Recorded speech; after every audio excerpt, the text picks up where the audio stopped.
Great to be joined here by Elias Rosen. And Elias, we appreciate you stopping by. Thanks for coming in. Thank you.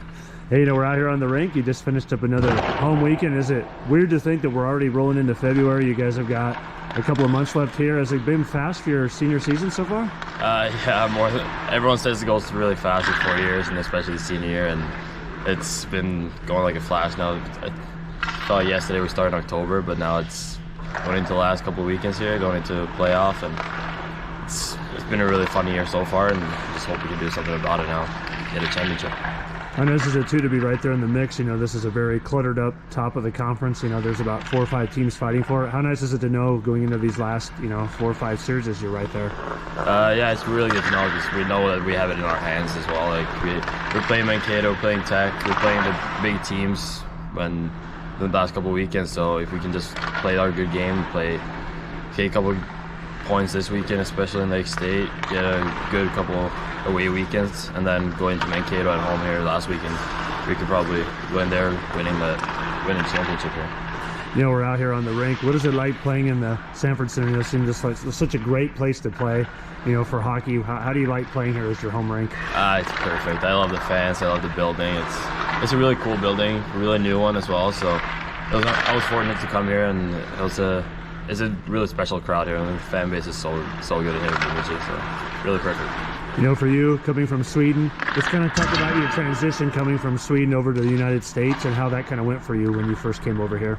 No, it was quite easy. I had some good coaches to help me get over here and played in Nebraska for a year in Tri-City, and that kind of helped me play the American style of hockey. That was mostly the transition I had, but other than that, the people here are great, and coming to Bemidji was the best time of my life here. And I don't know, I feel like anywhere you move from another country, there's always some adjustments to make, but at the end of the day, it's the people around you that makes it a good time and makes you feel welcome, and Bemidji has certainly done that for me. So, what was kind of the draw for you to choose Bemidji, of your school to come play for your career?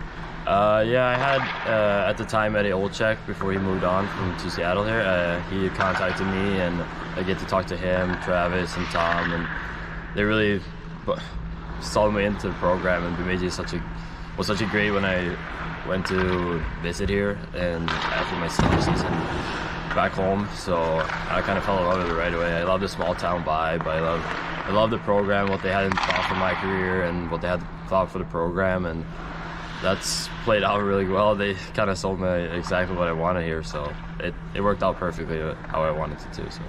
And how about you for the sport of hockey? I'm sure growing up, everybody's playing it over in Sweden. Did you kind of idolize some players growing up, like Nick Lidstrom, Peter Forsberg, Gabriel Landeskog? You can tell I'm an Avalanche fan, so I'm always remembering those guys. Yeah. So, did you kind of watch those players growing up and kind of emulate them? Yeah, for sure. I always had Nick Lidstrom as my greatest hero ever, so.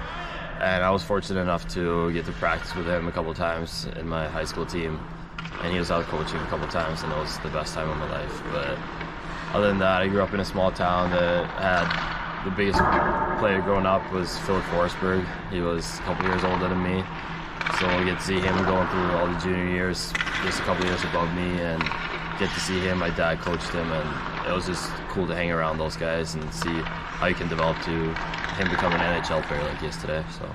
The last thing for you too, of course, if you're watching Nick Lidstrom, probably made you want to be a defenseman, but what kind of made you want to be a D guy more than anything else on the ice?